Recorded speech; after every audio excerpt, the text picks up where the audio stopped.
Hello, ഇന്ന് ഒരു കൊടംപുളി ഇട്ട ചൂര മീൻകറി എങ്ങനെ ഉണ്ടാക്കാമെന്നുള്ളത് നോക്കാം.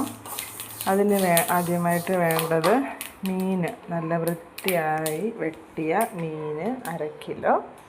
പിന്നെ അതേപോലെ തന്നെ കൊടംപുളിയിൽ കുറച്ച് ഉപ്പും കൂടി ഇട്ടിട്ട് ഒന്ന് തിളപ്പിച്ച് വെച്ച വെള്ളം. അതിന് ശേഷം ഇഞ്ചി ചതച്ചത്, വെളുത്തുള്ളി ചതച്ചത്, കുറച്ച് കറിവേപ്പില, പച്ചമുളക്, ഉള്ളി, ഇത്രയും കൂടെ ഒന്ന് ക്രഷ് ചെയ്ത് വെച്ചേക്കാം. ഞാനിത് ഇടിക്കല്ല് വെച്ച് ചതച്ചാണ് ഇവിടെ വെച്ചേക്കുന്നത്. ഉള്ളി ചതയ്ക്കണമെന്നൊന്നുമില്ല, ഇഞ്ചിയും വെളുത്തുള്ളിയും നല്ലപോലെ ചതച്ച് വയ്ക്കുക. അതിനുശേഷം വെളിച്ചെണ്ണ തന്നെ എടുക്കണം, അപ്പം അതിന് നല്ല ഫ്ലേവറായിരിക്കും. വെളിച്ചെണ്ണ ചട്ടിയിൽ ഒഴിച്ചതും അതിൽ കുറച്ച് കടുകും കൂടി ഇട്ടിട്ട് ഒന്ന് പൊട്ടിച്ചെടുക്കണം. കടുക് നല്ല പൊട്ടി വന്നതിന് ശേഷം നമ്മൾ ചതച്ച് വെച്ചിരിക്കുന്ന ഇഞ്ചിയും വെളുത്തുള്ളിയും, അതേപോലെ തന്നെ കുറച്ച് ഉള്ളിയും കറിവേപ്പിലയും പച്ചമുളകും കൂടെ ഇതിലേക്ക് ഇട്ട് കൊടുക്കാം.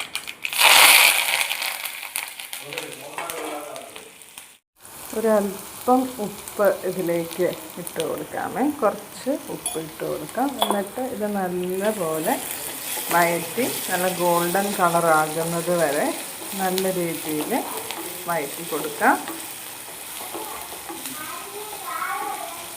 വെളിച്ചെണ്ണ തന്നെ എടുക്കാൻ വേണ്ടിയിട്ട് ശ്രദ്ധിക്കണേ, അതാകുമ്പം കറിക്ക് നല്ലൊരു പ്രത്യേക സ്മെല്ലായിരിക്കും, കഴിക്കാൻ നല്ല ടേസ്റ്റുമായിരിക്കും.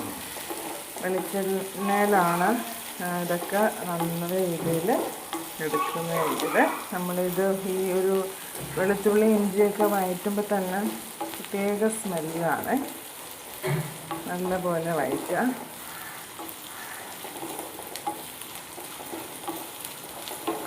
നല്ല ഗോൾഡൻ കളറാകുന്നത് വരെ നല്ലപോലെ വഴറ്റി കൊടുക്കുക. എളുപ്പത്തിൽ പെട്ടെന്ന് ആക്കിയെടുക്കാൻ പറ്റിയ നല്ലൊരു മീൻകറിയാണ് കേട്ടോ. പ്രത്യേകിച്ച് ഇന്ന് വെച്ചതിന് ശേഷം ഒരു നാളെ പിറ്റേന്ന് ദിവസം എടുത്തു കഴിഞ്ഞാൽ അത് ഭയങ്കര ടേസ്റ്റാണ്. അതേപോലെ തന്നെ വെച്ച് ഒരു 3 മണിക്കൂറോളം എങ്കിലും കുറഞ്ഞത് ഇരുന്ന് കപ്പയുടെയൊക്കെ കൂടെ വേവിച്ച് കഴിക്കാൻ ഭയങ്കര ടേസ്റ്റാണ് കേട്ടോ. ചോറിൻ്റെ കൂടെയും നല്ല ടേസ്റ്റാണ്, പ്രത്യേകിച്ച് കപ്പയുടെ കൂടെയൊക്കെ കപ്പയൊക്കെ വേവിച്ച് കഴിക്കുമ്പോൾ ഭയങ്കര ടേസ്റ്റാണ് ഈ ഒരു മീൻ. പെട്ടെന്ന് എളുപ്പത്തിൽ തയ്യാറാക്കി എടുക്കാൻ പറ്റുന്ന ഒരു അടിപൊളി കൊടംപുളി ഇട്ട മീൻ കറിയാണ് കേട്ടോ.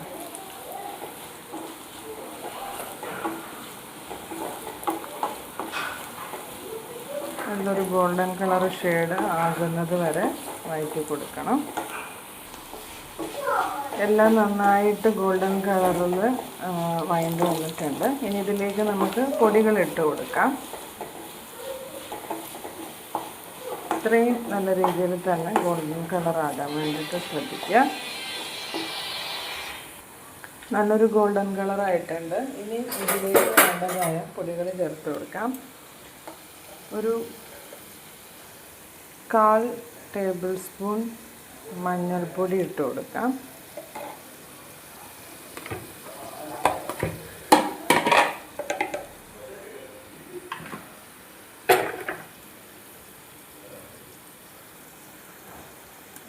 ഒരു 2.5 ടേബിൾ സ്പൂണോളം കാശ്മീരി മുളക് പൊടിയാണ് ഞാൻ എടുക്കുന്നത്. അധികം ഒരു 2.5 ടേബിൾ സ്പൂൺ. അപ്പം നമ്മുടെ കറിക്ക് നല്ലൊരു കൊഴുപ്പ് കിട്ടാൻ വേണ്ടിയിട്ടാണ് ഈ 2.5 ടേബിൾ സ്പൂൺ ഇടാം. ഇനി ഉലുവ പൊടിയാണ് ചേർത്ത് കൊടുക്കേണ്ടത്. ഉലുവ ഒരു 1.5 ടേബിൾ സ്പൂൺ ഉലുവപ്പൊടി ഇട്ട് കൊടുക്കാം. ഈ പൊടികളുടെയൊക്കെ പച്ച മണം മാറുന്നത് വരെ നല്ലപോലെ വഴറ്റി കൊടുക്കാം. എരിവുള്ള മുളക് പൊടിയാണ് നിങ്ങൾ എടുക്കുന്നതെങ്കിൽ 1 ടേബിൾ സ്പൂൺ എരിവുള്ള മുളക് പൊടിയും 1.5 ടേബിൾ സ്പൂൺ കാശ്മീരി മുളക് പൊടിയും എടുക്കാമേ. ഞാനിവിടെ എരിവിന് പച്ചമുളക് മാത്രമേ ഇട്ടിട്ടുള്ളൂ. കാശ്മീരി മുളക് പൊടിയാണ് ഞാനിവിടെ ഉപയോഗിക്കുന്നത്. പൊടിയുടെയൊക്കെ പച്ചമണം നല്ലപോലെ മാറിയതിന് ശേഷം നമ്മൾ നേരത്തെ ആക്കി വെച്ചിരിക്കുന്ന കുടംപുളിയും ഉപ്പും കൂടെ ഇട്ട് തിളപ്പിച്ച് വെച്ചിരിക്കുന്ന ആ വെള്ളം ഇതിലേക്ക് ചേർത്ത് കൊടുക്കാം. പുളിയോടെ ചേർത്ത് കൊടുക്കണേ. നിങ്ങൾക്ക് എത്രത്തോളം വെള്ളമാണോ വേണ്ടത് അതനുസരിച്ചുള്ള വെള്ളം ഈ ഒരു സമയത്ത് ചേർത്ത് കൊടുക്കാം കേട്ടോ. നമ്മൾ ഉപ്പും വെള്ളവും പുളിയും കൂടി ഇട്ട് ചേർത്തത് കൊണ്ട് തന്നെ നമുക്കിനി ഇതിലേക്ക് വീണ്ടും ഉപ്പ് ഇടേണ്ട ആവശ്യമില്ല. പിന്നെ നോക്കിയിട്ട് അതനുസരിച്ച് നിങ്ങൾക്ക് ഇട്ട് കൊടുക്കാം. ഇനി ഈ ഒരു ചാറ് നല്ലപോലെ ഒന്ന് തിളയ്ക്കുന്നത് വരെ വെയിറ്റ് ചെയ്യാം. ചാറൊക്കെ നല്ല രീതിയിൽ തിളച്ചു തുടങ്ങിയിട്ടുണ്ട്. ഇപ്പം ഇവിടെ നമ്മൾ വെട്ടി മാറ്റി വെച്ചിരിക്കുന്ന ഈ ഒരു മീനിലേക്ക് ഈ ചാറ് നമുക്കെടുത്ത് ഒഴിക്കാം. ഈ അരപ്പ് നമുക്കതിലേക്ക് എടുത്തൊഴിക്കാം. നല്ലപോലെ തിളച്ചതിന് ശേഷം ഈ തിളച്ച അരപ്പ് നമുക്ക് ഇതിലേക്ക് കൈ പൊള്ളാതെ നോക്കി വേണം ഒഴിക്കാൻ വേണ്ടിയിട്ട്.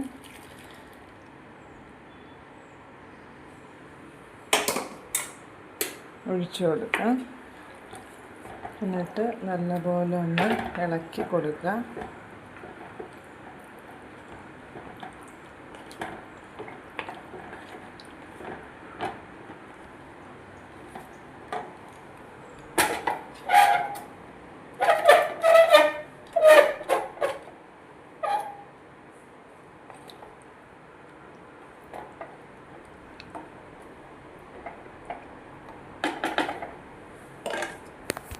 അരപ്പാക്കിയ ഈ ചട്ടിയിൽ കുറച്ചും കൂടെ വെള്ളം ഒഴിച്ചിട്ട് നമുക്ക് മീനിലേക്ക് ഒഴിച്ചു കൊടുക്കാം കേട്ടോ.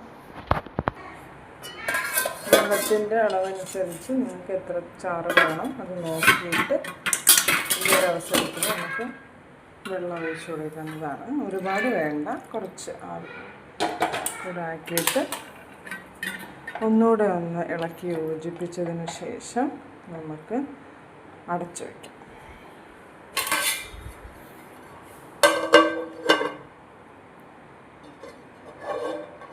അടച്ച് ഒന്ന് ഹൈ ഫ്ലെയിമിൽ തന്നെ വെക്കണം.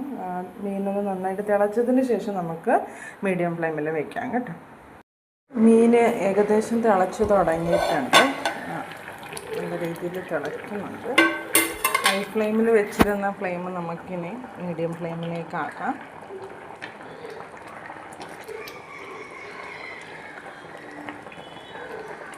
ഇളക്കി നോക്കുമ്പോൾ പ്രത്യേകം ശ്രദ്ധിക്കണം. സൈഡിൽ അങ്ങനെ നോക്കിയിട്ട് വേണം ഇതാക്കാൻ, അല്ലെങ്കിൽ മീനിൻ്റെ കഷ്ണങ്ങളൊക്കെ ഉടഞ്ഞു പോകും.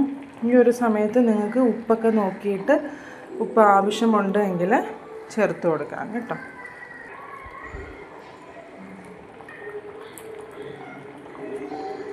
കുറച്ചും കൂടെ ഉപ്പ് ഇട്ട് കൊടുക്കണം.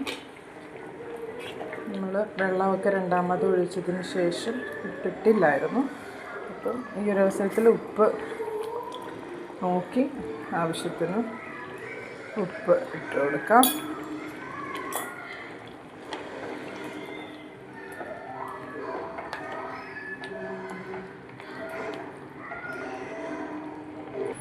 ഇതുപോലെ കുടംപുളിയൊക്കെ ഇട്ട് മീൻകറി വയ്ക്കുമ്പം നാടൻ കറിവേപ്പില തന്നെ എടുക്കാൻ ശ്രദ്ധിക്കണേ.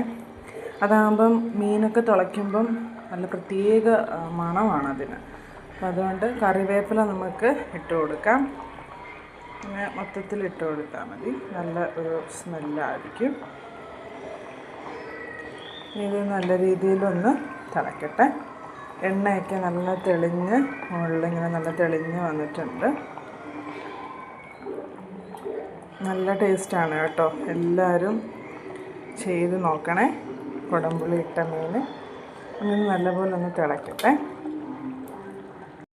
മീൻകറിയൊക്കെ നല്ലപോലെ തിളച്ച് ചാറൊക്കെ വറ്റി എണ്ണയൊക്കെ തെളിഞ്ഞ് നല്ലപോലെ ആയിട്ടുണ്ട്.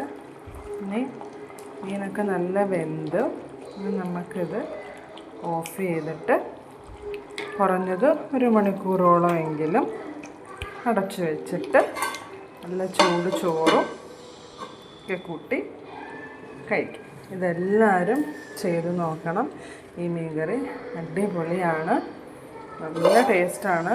മീനൊക്കെ തിളച്ച് വരുമ്പോൾ നല്ലൊരു സ്മെല്ലാണ്. കുടംപുളിയുടെയും വെളിച്ചെണ്ണയുടെയും കറിവേപ്പിലയുടെയും ഒക്കെയാണ് ആ സ്മെല്ല്. അപ്പോൾ ഇതെല്ലാവരും ചെയ്ത് നോക്കിയിട്ട് നിങ്ങളുടെ അഭിപ്രായം പറയണം കേട്ടോ. Thank you for watching.